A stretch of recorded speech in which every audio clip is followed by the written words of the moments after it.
Ya, itu burung sedang di atas. Dan saat ini adik saya, ini Guido. Oh, nih rekam aku ya kapat ay. Rekam aku kapat ay. Dan ini deh, itu abang gue. Nih. Abang gue sedang memanjat pohon. Udah iya. Oke, plastik. Itu abang saya, Abang Agus, Stasiun Sokut. Sedang memanjat burung. Manjat.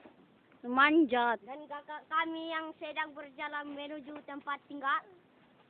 Dan abang saya seperti anak kera. Sedang memanjat pohon. Ya. Itulah dia sifatnya.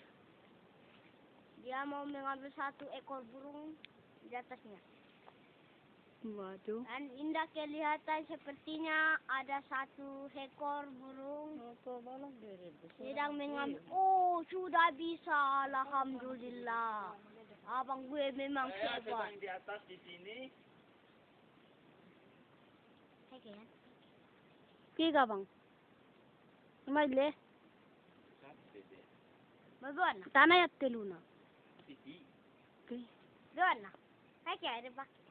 Bariba. Ini dia. Hai kudan dia. Oh, ini kita sedang menuju pulau. Oh.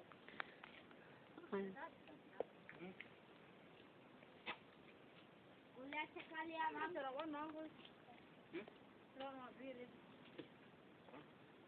Cabang. Oh, deh. Bang. Mati bang. Awal.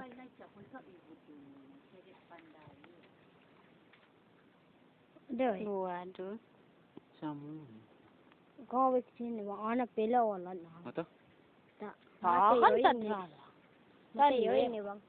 Saya neri. Silingkan. Nai pela ini. Ini burung kami.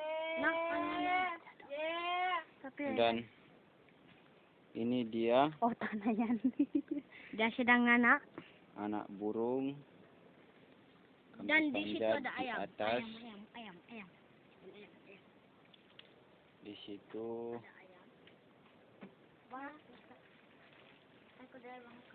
ada ayam saya. Namanya si Jackie. Namanya kurang ajar.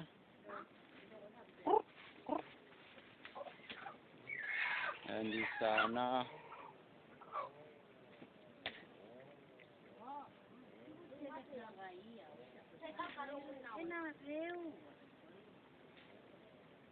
dan ini keluarga saya. Iya, itu si Guido.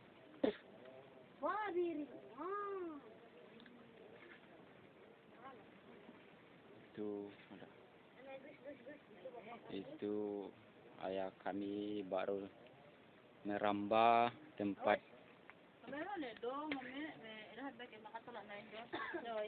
Dan ini ada babi